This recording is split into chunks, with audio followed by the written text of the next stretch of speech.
गूढ़ रहस्यमय बातें। राजा दशरथ का पिंडदान क्यों किया माता सीता ने? यह पिंडदान कब किया जाता है?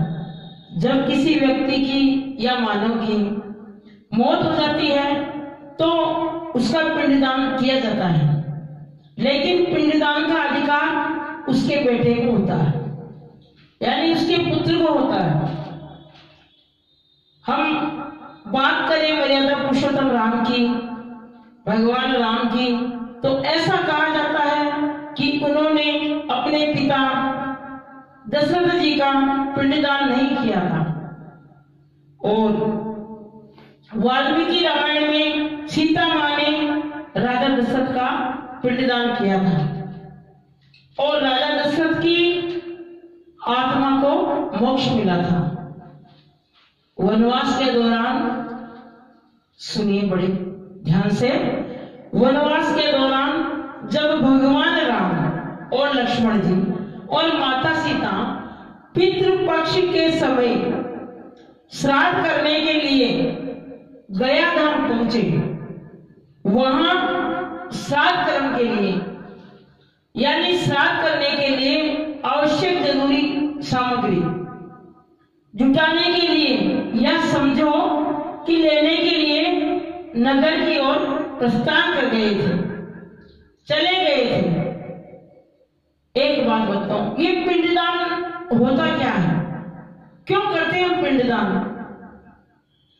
ये जो तिल और चावल होते हैं उसका पिंड बनाया जाता है और तीर्थ स्थान पर ये पिंडदान किया जाता है। अब तभी सीता मां ने दशरथ जी का पिंडदान, राम जी और लक्ष्मण जी तो नगर की तरफ, नगर के अंदर तो प्रवेश नहीं कर सकते, लेकिन नगर की ओर चले गए थे और सामग्री जुटाने के लिए, तिल चावल लेने के लिए। और इधर सीता माता ने राजा दशरथ जी का पिंडदान किया। वो कैसे किया? स्थल पुराण के अनुसार, एक पौराणिक कहानी के अनुसार, राजा दशरथ की मौत के बाद भरत और शत्रुघ्न ने अंतिम संस्कार की हर विधि को, अंतिम संस्कार की हर विधि को, सारी क्रिया को संपूर्ण किया, पूरा किया, लेकिन राजा दशरथ को अपने सबसे बड़े बेटे भगवान श्री राम से बहुत अत्यधिक प्यार था, अत्यधिक प्रेम था।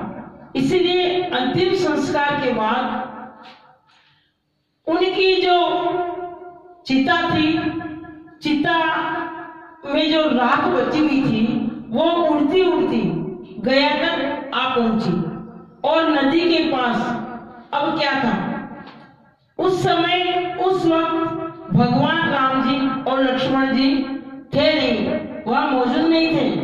और माता सीता नदी के किनारे बैठे बैठे ये विचार कर रही थी कि कब भगवान राम आए और लक्ष्मण जी आए, हमारे देवर, तो हम इस गया में उनका पिंडदान करें। ऐसे विचार कर ही रही थी कि कब उनके पति और देवर नगर की तरफ से आए, जो पिंडदान की सामग्री लेने गए थे। और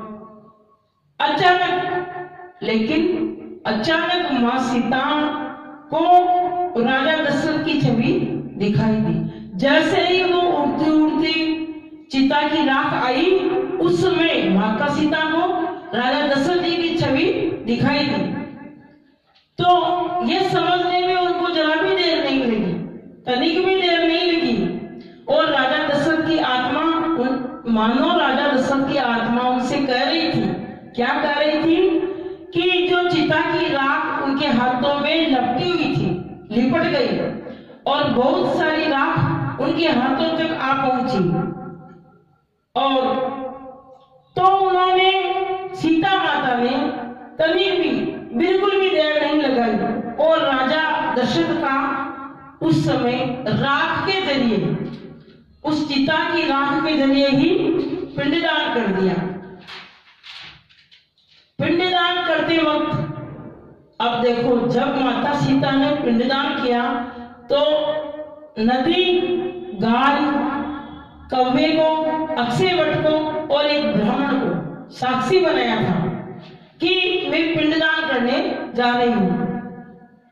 और जब पिंडदान करने के बाद में भगवान राम और लक्ष्मण जी आए और माता सीता के करीब आए तो सीता जी ने उनसे सारी बातें सुनाई।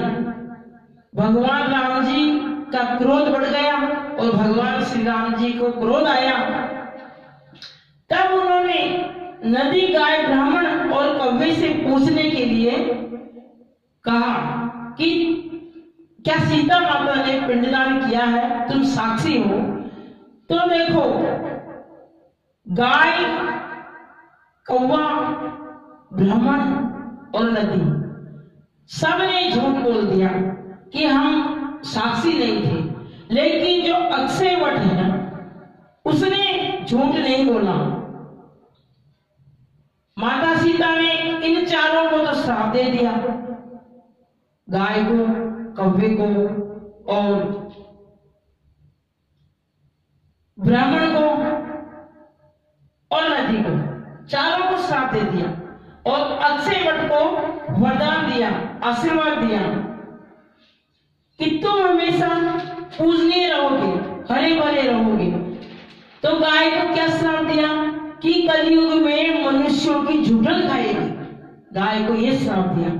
और नदी को यह श्राप दिया कि हमेशा तू, फाल्गु नदी को यह श्राप दिया कि हमेशा तू सूखी रहेगी, बालू रेत ही तेरे नदी पे रहेगी, पानी की मात्रा नहीं रहेगी, सूखी रहेगी हमेशा। और ब्राह्मण को श्राप दिया कि कितनी ही जब दक्षिणा देगा यजमान तो तुम्हें संतुष्टि नहीं होगी, चाहे कितनी ही दक्षिणा दो तू भूखा ही रहेगा। ऐसे ब्राह्मण को भी श्राप दिया था। और कौवे को श्राप दिया कि केवल पितृपक्ष के अलावा पितृपक्ष में तू ग्रहण करेगा, श्राद्ध पक्ष में खीर पूरी ग्रहण करेगा अकेला, परंतु हमेशा के लिए तू झुंड में ही रोटी खाएगा, झुंड में ही भोजन करेगा। और अक्षयवट को तो बहुत आशीर्वाद दे दिया कि तू हरा भरा रहेगा।